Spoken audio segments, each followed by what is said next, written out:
John Wayne Gacy finally came to an end. He killed 33 times, and his victims were all boys and young men. The county sheriff's deputy made a gruesome discovery in the crawl space beneath the Chicago residence.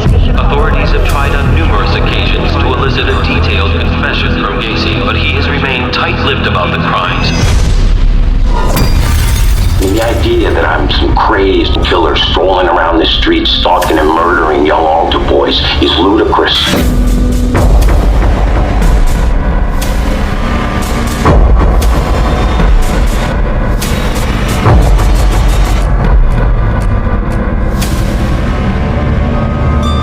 Guys, Ed.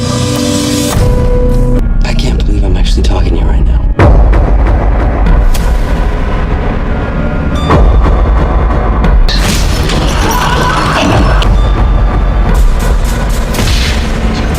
Idea how long it would take the guards to get her if you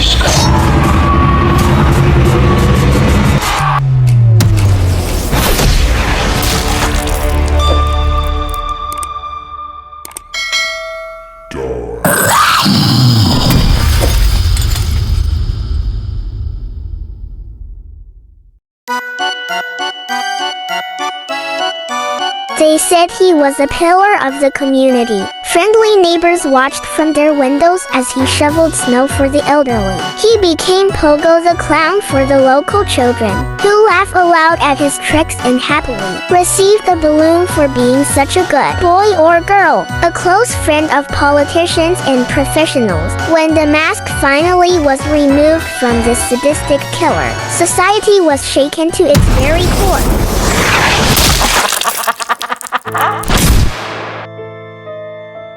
John Wayne Gacy was a man who sat in custody.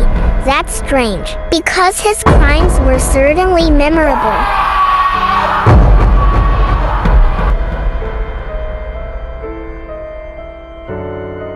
After his intended victim was successfully inside his home, Gacy's typical modus operandi was to give them alcohol and illicit substances in an attempt to gain their trust. He would then pull out handcuffs and tell them he wanted to show them a magic trick, sometimes as part of a routine that began with cuffing his own hands behind his back. After a bit of fussing, he would eventually uncuff himself thanks to a hidden key, and when finished, he would offer to show the young man how to perform the illusion. Once they were subdued, John would then proceed to assault, torture, and rape them. He would inflict various acts of torture onto the men and boys, burning them with cigars, violating them with foreign objects after sodomizing them, and making them pretend to be a horse, while he sat on their backs and rode them. While pulling on homemade reins he strung around their neck.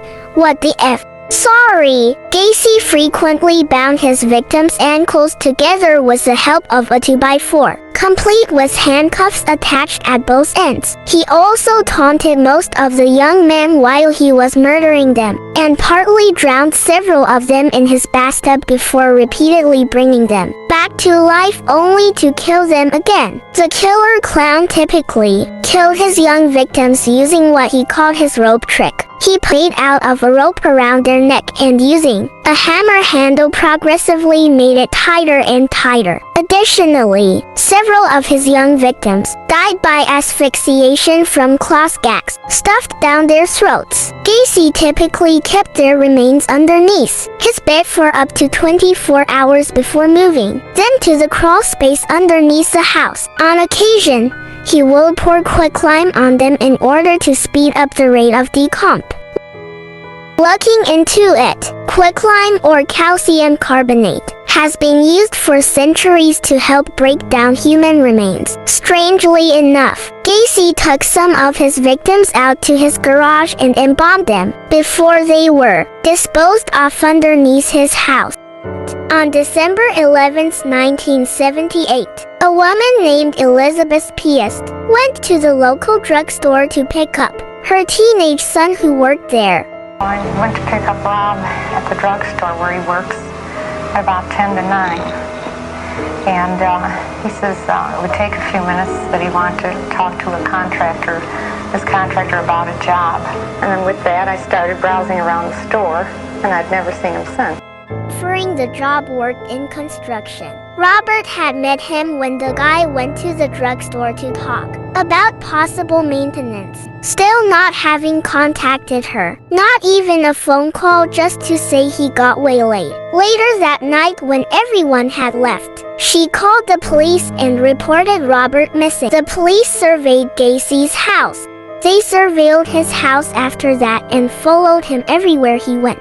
Gacy seemed to enjoy this at first, going over to the police car outside his house and telling the cops where he was about to go. As time went on, he said the police were harassing him for no good reason, all the time trying to prove how important he was. One time, detectives went to lunch with Gacy. They asked him about his clown thing. Gacy said he loved being Pogo. Being a clown, he said, meant you could go out in public and grab women, and all they did was laugh about it. He told them, being a clown, you can get away with murder. Police then interviewed one of his former employees, who told him Gacy once asked him to spread lime in a crawlspace under his house. That's when they started working on getting a second search warrant. One day, Gacy lost his temper and went out to the surveillance vehicle. He said to the cops, "Come inside, have a coffee, look around. There's nothing to see." Meanwhile, the neighbors wondered why those horrible cops were harassing poor Mr. Gacy in the house. One of the cops noticed something when he flushed the toilet. It wasn't physical, it was a smell. A smell every detective knows well. Death. That second warrant couldn't come soon enough. Soon after, Gacy turned up at his lawyer's office looking rattled and drunk. He told his lawyers he had something to say. When they asked what, he pulled out the newspaper. Pointing at the article about the missing boy Robert kissed, Gacy said, "The boy's dead. He's dead. He's in a river." Through the night, the drunk Gacy said he'd been the jury, judge, and executioner of many, many people.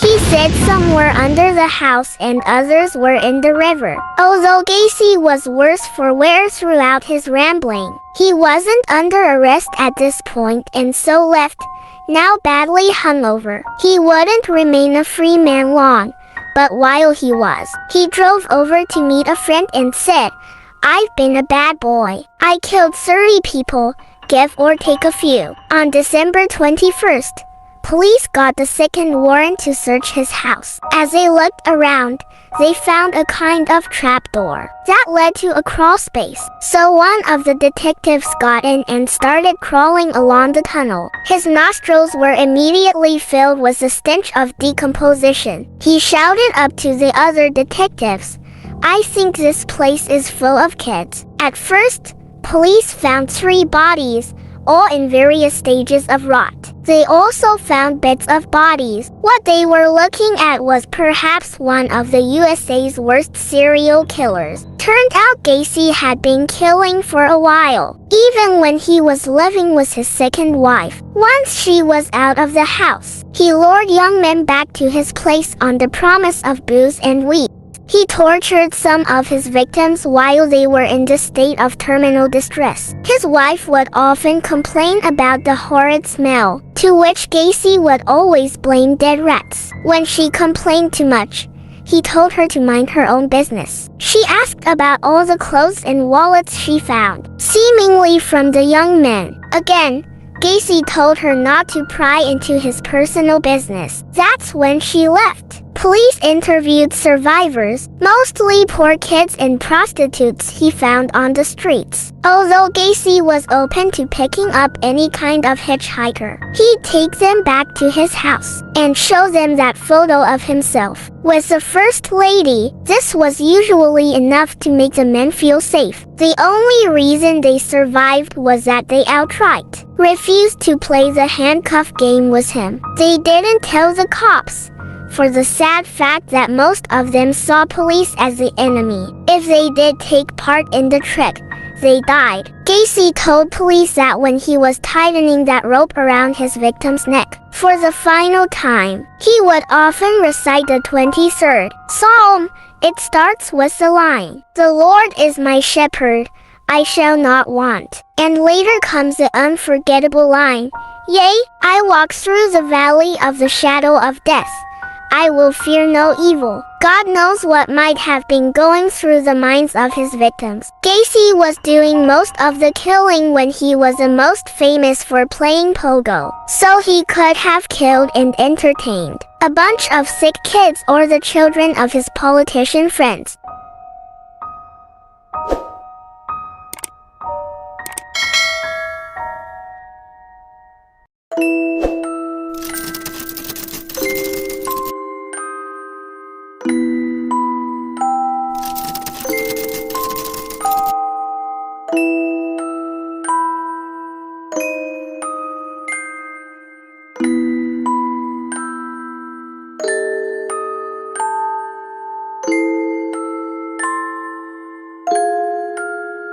An investigator later said there was overwhelming evidence Gacy worked with an accomplice.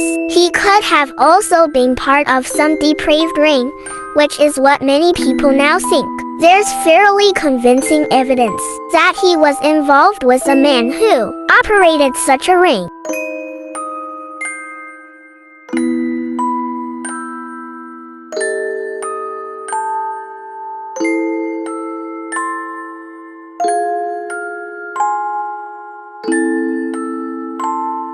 Gacy was convicted of 33 murders in all. On May 10, 1994, he received a lethal injection.